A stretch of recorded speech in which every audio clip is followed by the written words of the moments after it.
item or whatever, someone was like, what do you think your photo with the black eyes represents when it comes to violence against women? And I'm wondering if you, and like the whole audience was like, ew. I thought it was a great question, and it's something we thought about a lot before we put the photo out, so I had an answer. What do I think about Occupy Wall Street? Well, I'll start with that. I think that Sarah and I have spent the last 12 years traveling around the world, and I think that there are a lot of apathetic people in North America, and so whether I believe in the movement or not, first off, I was just so impressed people are actually getting out and doing something, because I can't believe that people aren't more outraged about a lot of things, especially in America.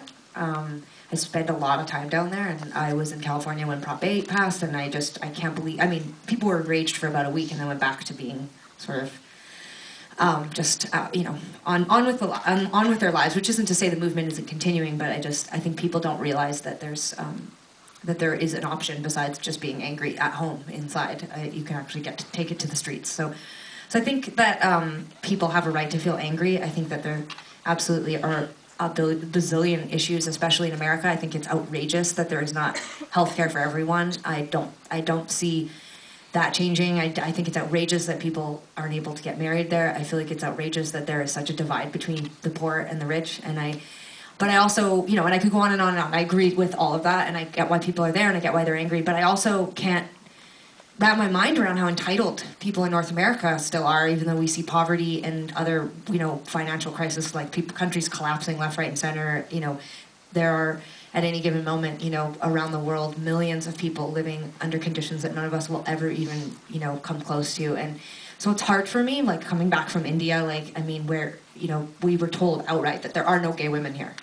And we were like, what do you mean there's no gay women here? And they're like, oh, no, there's no gay women. And it's so sad. Like, it's just so awful. So sometimes it's like I'm really upset about the divide between the rich and the poor, but sometimes I just wish that we all cared more about each other, like, you know, putting aside some of those other issues. Like, I just feel so sad that we just don't take care of each other, starting right there for politicians and government. But the state of our own country, I mean, I could talk about forever, and I don't want to, because I'm going to curb my upsetness and all my, you know, feelings about unrest and upsetness and whatever.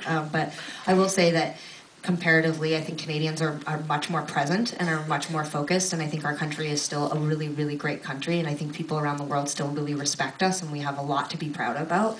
And I think that we should continue to put our technology down and talk to each other and try to understand one another and try to make the world a better place. And I think time goes by really fast. I mean, we turned 31 this year, and I don't want to leave the world as bad as it is. And that's what motivates me to get up every day and make music and talk to people, is because I hope that we can contribute something good. So I'll leave it at that, not get too political.